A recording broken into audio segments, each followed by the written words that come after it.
Des souris et des hommes. Jean Pouly. Jean Pouly, bonjour. Bonjour Lucie. Avec vous aujourd'hui, on parle de la santé numérique. Alors, docteur ou plutôt ordinateur, Jean Pouly? Les deux, ma chère Lucie. Évidemment. Bien sûr. Et oui, le numérique bouleverse aussi le monde médical. Dossiers personnalisés, électroniques des patients, consultations, opérations à distance, la télémédecine, mais aussi recherche d'informations médicales sur Internet, voire même coaching numérique médical, ou encore santé prédictive. Ce sont les différentes facettes de ce que j'appellerais donc la santé numérique ou la e-santé, qui est encore un vaste champ de transformation, un petit peu à l'image de ce qui se fait dans le monde de l'éducation, un gros secteur qui est bouleversé, un secteur assez traditionnel, assez bien organisé et qui voit les pratiques changer tant au niveau des praticiens, mais que également au niveau des patients qui cherchent aussi de nouvelles formes, de nouveaux usages puisqu'ils sont utilisateurs d'Internet. Quels sont aujourd'hui les principaux enjeux ? Alors pour la médecine elle-même qui évolue sous l'influence du numérique et des réseaux avec, comme je disais, des opérations qui deviennent assistées par des robots qui peuvent se faire à distance. Le génome humain par exemple qui est également maintenant séquencé, calculé par des supercalculateurs, un outillage en fait sur mesure et qui est de plus en plus en pointe pour assister le monde médical. C'est ce que j'appellerais un petit peu l'outillage numérique. Et puis il y a l'intégration des techniques d'intelligence artificielle. On avait parlé ici de web sémantique, le web qui crée du sens, et qui aussi également touche à la médecine parce que on a deux nouvelles formes de pratiques de médecine qui sont en train d'émerger. C'est la médecine personnalisée et la médecine prédictive. Parce que la médecine, c'est avant tout un enjeu de traitement de l'information entre un patient et puis désormais un ensemble d'interlocuteurs.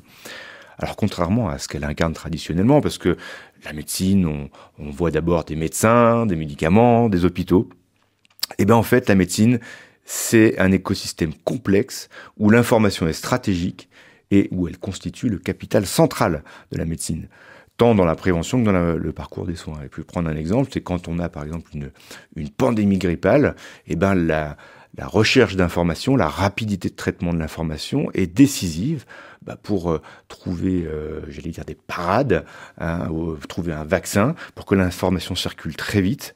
Et de fait, le traitement des données, la rapidité de traitement des données, devient décisive et de nouvelles formes de médecine apparaissent. Et comment les technologies numériques peuvent-elles aussi, et d'une autre manière, améliorer concrètement l'information médicale ? C'est un petit peu comme dans l'éducation ou le marketing, qui ont été conçus pour une masse globale d'individus, sans tenir compte des spécificités de chacun. Donc on a toujours raisonné sur une moyenne, donc on a toujours faux ou pas vraiment tort, c'est comme on veut. En fait, nous sommes tous uniques, et nous avons tous des caractéristiques qui sont souvent très différentes d'un individu à l'autre, et les protocoles et les traitements de masse, ils sont souvent donc peu adaptés et coûteux, puisqu'ils sont faits pour la moyenne. Et c'est là que on a un vrai plus avec la médecine, analytique, grâce à l'informatique, et ce qui explique, par exemple, le succès de ce qu'on appelle le theranostic, qui est une technique qui permet de vérifier qu'un patient est réceptif à une molécule, et donc d'éviter d'administrer des traitements très coûteux à tout le monde, sans savoir mesurer scientifiquement son efficacité. Et puis il y a d'autres projets qui reposent sur l'utilisation des milliards de données collectées par le système médical. On va reparler de ce qu'on appelait le big data, ces fameuses grosses données, grandes données.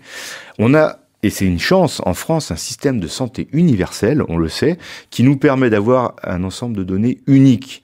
Contrairement, par exemple, aux États-Unis, qui ont plusieurs systèmes de protection privés et il va falloir recouper tout un tas de données. Là, on a une espèce de mine d'or informationnelle qui permettrait, s'il était un peu moins sous-exploité, de mettre en relief différentes occurrences qui montreraient, par exemple, que tel médicament associé à tel autre engendre plutôt une guérison, plutôt de la morbidité, donc qui permettrait d'optimiser le traitement des patients. Donc là, on peut parler d'un big data médical ?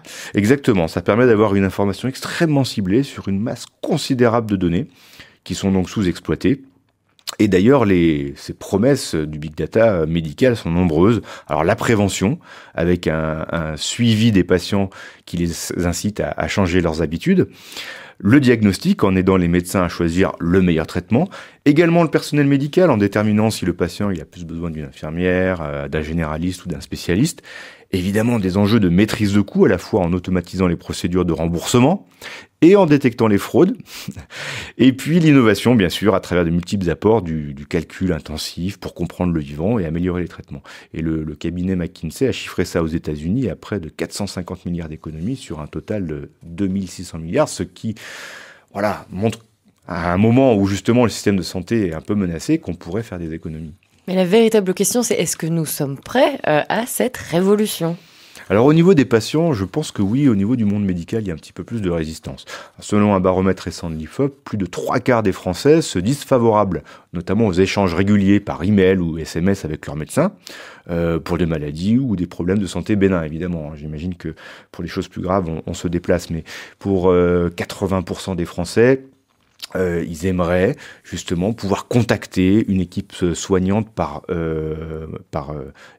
email, enfin par voie électronique, ça leur poserait pas de problème, et notamment après pour avoir un suivi d'une maladie chronique, on n'a pas besoin de tout le temps se déplacer. Le suivi post-opératoire pourrait également se faire par le biais des nouvelles technologies, et une grande majorité, 85%, se déclarent favorables à ce qu'on appelle le dossier médical personnalisé, le dossier électronique, puisse être mis en place, et encore mieux, ils sont prêts à y participer, à l'alimenter avec leurs propres données.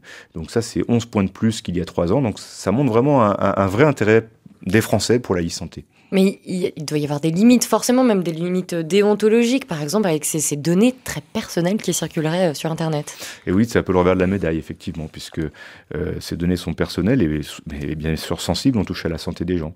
Et puis, je pense qu'il y a aussi un autre problème, une autre limite, c'est que cette médecine prédictive, donc qui est basée sur le séquençage du génome, et qui d'ailleurs est maintenant courante aux États-Unis, puisque les coûts ont complètement chuté, on peut avoir un séquençage de son génome, sa carte d'identité génomique pour $500, porte en elle un risque, une dérive en tout cas eugénique, parce que on peut imaginer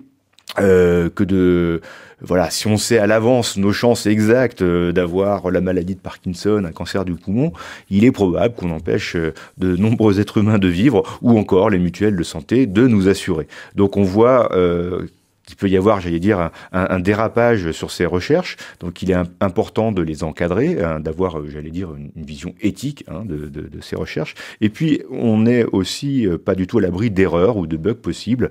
Rien n'est jamais infaillible et ne pourra remplacer la finesse de l'analyse de l'intervention humaine, ni la richesse de son intervention dans le suivi des patients, c'est-à-dire la relation qu'il va nouer avec les gens. Donc le médecin, un petit peu comme l'instituteur, je le disais en introduction, n'est plus le puits de savoir, mais il va devenir de plus en plus un manager de connaissances médicales, un coach personnel pour mieux vivre et nous orienter dans l'innovation qui est sans cesse plus grande. Et puis je crois que si le système ne s'adapte pas, il y a un risque que ce que j'appellerais des charlatans numériques se développent, et surtout des pratiques dangereuses comme l'autodiagnostic en ligne, ou encore l'automédication, puisque maintenant on peut acheter des médicaments sur Internet. Donc la médecine doit vraiment investir sans craindre ce nouveau champ d'investigation pour encore une fois se renouveler. La santé numérique en question avec vous, Jean Pouly, merci beaucoup. On réécoute cette chronique sur internet, rcf.fr.